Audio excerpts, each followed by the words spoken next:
Hello, welcome to Waypoint Survival. Today, I want to share with you the 10 C's for emotional survival. Stay tuned.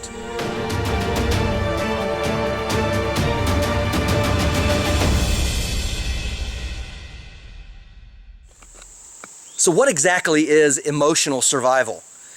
Well, in this context, based on what I teach on my channel and what we talk about in general, we're not just talking about day-to-day living, although it does have a lot of crossover and all of these are really good concepts. But when a serious situation develops and there's a crisis, either in your personal life or in a large way, whether it's national or even global in nature, we often have the need to deal with our emotions and our feelings, and getting through a tough time and being helpful to others is a large part of survival. So I've got a list of 10 things. I've got my book here. I'll make sure I write them down so I don't get them wrong. And I came up with all of these, and so I'm glad to share them with you today. I think they're important points. Point number 1, character. You really need to be a person of a high quality character. This has to do with keeping your own conscience clear and making sure that you're staying true to your objectives as a person. Also, the ability to keep confidentiality. Nobody wants to be around someone who shares their secrets or doesn't know how to keep their mouth shut. The old saying from the last century is that loose lips sink ships. And so being a person of stellar character is very important for emotional survival. The next C for emotional survivability is competence. You know, there's a lot of people who think that they can do a lot of things until it comes right down to it. And of course, we talked a little bit in our last video about that, in that we need to get some training and become competent at what we're doing. But when we're competent at our lives and the skills that we need to do in our person, as well as in dealing with other people, it gives confirmation that we're on the right track, and it adds a stability to our daily living. Also, it helps with conservation. You know, when we're competent at something, we're not likely to waste resources because we know what we're doing and we get it done in a proper amount of time. And so it's very, very important that we develop a level of competence in our emotional survivability. The next C for our emotional survival is consistency. Now, there's a lot of people that have a lot of great ideas and they start out well. But you don't want to be just a good beginner. You really need to be a good finisher, someone who is able to complete tasks. And of course, this lends credibility when you're dealing with other people and they give you a job or a task. It could be any number of things: tending to a garden, maybe out patrolling the neighborhood or the locale where you're at, depending on what the emergency is. But it definitely lends credibility. And it also builds confidence. It builds self-confidence, and it builds confidence that others have in you. And of course, this goes right along with having good character, but you definitely have to be a person that is consistent in what you do. Not wishy-washy, not up and down, and try to develop that within yourself now while times are good, and then when a crisis comes, you'll be able to be a consistent person, and that's the third C for emotional survivability. The fourth C for emotional survivability is clearheadedness. Can't really overstate this. When an emergency or a crisis occurs, a lot of people do run around like the proverbial chicken with their head cut off and just don't know what's coming or going. They don't know how to deal with the situation, and they themselves lose an emotional control over their own feelings, and therefore they have an inability to help anybody else. So being clear-headed allows for able calculation of a circumstance. To be able to sit back and look at all of the things that are going on and calculate clearly and precisely what needs to be done in that situation. It also lends itself to deep contemplation. It's really hard to think about yourself and what's going on and to make a good judgment call when you're just a mishmash of emotions down on the inside. So clear-headedness is a very, very important part of emotional survival. Number 5 in emotional survival is the idea of communication. A lot of people aren't good at communicating, either their own feelings or their needs, or communicating the feelings and needs of others. When you are good at communication, it helps to gain clarity for what you're trying to tell other people. So often we are misunderstood. I remember when I was in college, they said, don't write so that you can be understood, but write so that you can't be misunderstood. And so often in our communication with others, we're not very clear about what needs to happen. And so this is a really very big deal when it comes to communicating with others, whether it's through a walkie-talkie or over shortwave radio or meeting face-to-face. And of course this has to do with the kind of clothes we wear, the kind of image we project, because we're communicating by how we look and how we carry ourselves. And we want to be careful about that, especially if there's any kind of a conflict going on, because we want to make sure and de-escalate the situation. Also, good communication allows us to have a connection with other people. So not only do we want to communicate and connect with them on that, but we want to make sure that our principles, our values, the things we're looking for in our community or that we need in our personal life, that we're actually effectively getting that message out. And that's something that we need to practice now when times are good, so that when things do go wrong, we're able to effectively communicate with someone else and clearly state our purpose, and hopefully set up good trade, set up good boundaries between properties, and all of those things that are very essential in a survival situation. So that is the 5th C of our emotional survival. Now, number 6 is not an easy one. The 6th C for emotional survival is confrontation. Now, most people don't enjoy confrontation because it often leads to conflict. It leads to problems. And instead of resolving things, it can often make it worse. And as a result, a lot of people, they just kind of let things go. Just, well, you know, it's going to be all right. We'll be fine. We'll just ignore the problem.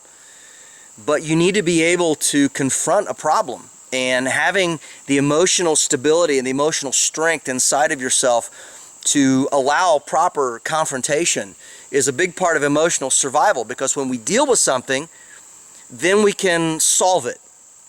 A lot of times if we let it go, it gets worse. And so along with this confrontation, we need to be willing to have a consultation with the other person. Because often what we find is that we were mistaken about the person, their motives, their intentions, all of those things. And as a result, we make a poor judgment call, and we confront the person, and we've had time to think over it, we've had time to mull it over in our minds, and we've come to a conclusion, and we might be very emotionally hyped up about it. We're sure that we know what that person said, or why they said it, or what they did. And the bottom line is we have to be willing to have a consultation with the person and give them an opportunity to defend themselves, to say what they were really thinking or doing, and have that confrontation. And this also leads to a proper caution, in that if you drive someone away from your community or out of your immediate area and they're really upset, a lot of survival novels have talked about this. They've had to dismiss someone from the community because of bad behavior, or because they didn't want to follow along with the rules of the community. And that person came back later with a lot of other bad folks and wreaked havoc on the community because they understood what was going on in the homes. They understood all of the things were going around as far as the watch list and who was on watch and what time and the rotational period and where they stood and where they slept, all of these things. So you want to be really careful and exercise caution when you confront someone. Always look for the best outcome, not just to, get rid of someone because you don't like the way they look or what they did, or maybe they did make a mistake. But again, be very, very careful how you approach that when you confront someone, and use caution. Number 6 leads right into number 7, which is compassion. If we keep compassion in our hearts for others, remembering that we too have messed up and we too have made mistakes and nobody's perfect, that if we will approach a situation with compassion in our own hearts and minds, it will help greatly in confrontation. And what we want to make sure and do is we want to avoid condemnation. It's so easy to condemn someone for something that maybe at an earlier time in our life we would have been just as guilty of doing if we'd had the opportunity. So we want to avoid condemnation, and this idea of having compassion is we want to enable correction.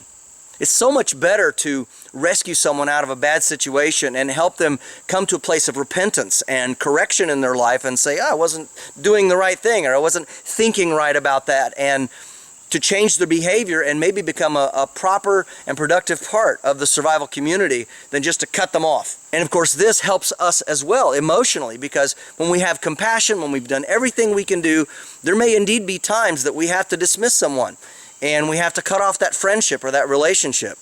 But if we've had compassion and we've done all that we could do to try to restore it and help that person come to a place of repentance and renewal, then we've done all that we can do, and so our conscience can be at ease. Our 8th C is community. Now, I know that a lot of you in the survival, bushcraft, and prepping community are individualistic, and you're well trained and you're confident that if you had to, you could go it alone. And there's nothing wrong with that. It's good to have self-confidence. It's good to be focused on taking care of your own thing, pulling your own freight, as they say. So that's nothing bad. That's actually a very good and positive character trait. But we also need others. We do need a community. You can't stay on guard 24 hours a day, and you can't be on guard and take care of a garden very well, or patrol the property, or repair or replace machinery when it breaks down. All of these things take time, and they do take effort, and it takes community. Now, for some, this might be a large community. For others, it could be a family and a few neighbors and friends that join together for mutual support and benefit. But the bottom line is you do need community of some sort. And for emotional stability and for emotional survival, you're going to get mighty lonely after a while. You can just watch, those seasons of alone that are out there, and you watch what people go through as they miss their family and they miss their jobs and they miss all the things of a normal life. And if you have people around you, that helps a lot because you can support one another. But community doesn't mean conformity. And we often think of conformity like an Amish community. And for sure, they have a lot of benefits that most of us don't. It's good to have other people with opposing viewpoints even, because it helps us to see a side of a situation that we hadn't thought of before. And so when we're left to our own devices and we're all on our own, we don't have anybody to back us up or say, wait a minute, here's part of this that you didn't think of and it doesn't really make sense. So it's not conformity. And we should certainly shun complicity. We don't want to be complicit in other people's bad deeds or just go along to get along.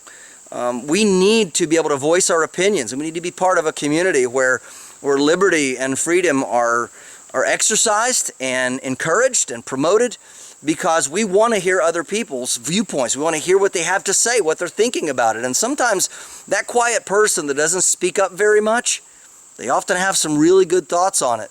And we need to give them the opportunity to voice their opinion and to share in the group discussion in the community. So we need community for many, many reasons for emotional survival. Our 9th C is compartmentalization. Now, this is going to be easier for some people than others, but we're going to have to get to a place where we just kind of harden ourselves and toughen up. We live in a world of touchy-feely, wishy-washy emotions where everything's about how I feel about something. But when you're in a survival situation and things are tough, you don't always have the time to think about yourself and how you feel. It's kind of like a mom or a dad, a single-parent family especially, and maybe the kids have been sick and they've been up all night, but you still have to get up and go to work the next morning regardless of how you feel, because you're putting the needs of others ahead of yourself, and you're thinking about taking care of someone, and that desire to want to provide for someone overrides your own emotions about it. And it is tough. We live in a world where we've been allowed to get kind of soft in our emotions about things. But we need to be able to compartmentalize, to be able to do the hard things, and then maybe later come back and process through what happened to us. Compartmentalization also helps us avoid mental confusion. And a lot of times, security and food and all of those things are going to fall on our shoulders. And if we don't do it, nobody else is going to. There won't be a safety net. There won't be, just going into town and grabbing something because I didn't feel like making supper. If you look at the 18th century and on into the 19th century, people spent a large part of their day just getting food and preparing it so that they could eat 3 square meals a day if they were fortunate. And so we need to avoid mental confusion and being able to place things in the proper place and even deal with them later. That's really good. Think of it as a waffle. You're putting things in those different squares, and you're trying to keep it separate from the others so that it doesn't overflow and ruin what you're trying to do. And finally, our 10th C of emotional survival is conviction. You and I need to be people with deep conviction. We love our country. We love what it stands for. We're not so proud of some of the things that's been done, certainly recently, and it bothers us deeply. But you and I need to know what we believe and what we stand for. We need to have copies of our founding documents, and we need to understand that liberty does not come cheaply. And there may come a point where you and I have to really step up and be counted for what's right, and not go along with these things that are happening in our world. That means we have to stay committed. It's very, very easy to just give in, and as I said earlier, to just kind of go along with the flow, to get along with everybody else. But we have to stay committed to our principles, stay committed to our values, stay committed to our faith, because the enemy comes to steal, kill, and destroy. And you and I have an obligation to our family, to our friends, our community, our country, and the world at large to stay committed to those core principles that have made us good and will make us great. Also, having conviction allows us to constrain ourselves. There are opportunities during a survival scenario, during tough times, to take advantage of other people, those less fortunate. And there will be some who are strong who will prey on the weak. But we as people of deep and settled conviction, with our hearts in the right place and trusting in God for our future and for our strength, there will be some beliefs and some things in our world that we just can't go along with, and we have to stand our ground firmly, maintain our conviction. Of course, with humility and of course with as we talked about earlier, a great compassion for others who disagree with us and don't see things the way that we do. But we must be people of conviction. If we're to see ourselves and our families through a crisis, through an emergency or a survival situation, then conviction is certainly one of the most important parts of our emotional survival. This is James Bender for Waypoint Survival. If you like this video, please give it a thumbs up. Also, make sure and check out the links in the description box below, just under the More button. And while you're down there, you'll also find our waypointsurvival.com link. And this is where you can sign up to take survival and bushcraft classes here at our beautiful training facility in Southern Ohio. And if you haven't already done so, please subscribe to the channel. We'd really appreciate it. And when you do subscribe, make sure and press that bell button so that you can stay notified of all of our upcoming videos, and we'll talk to you next time.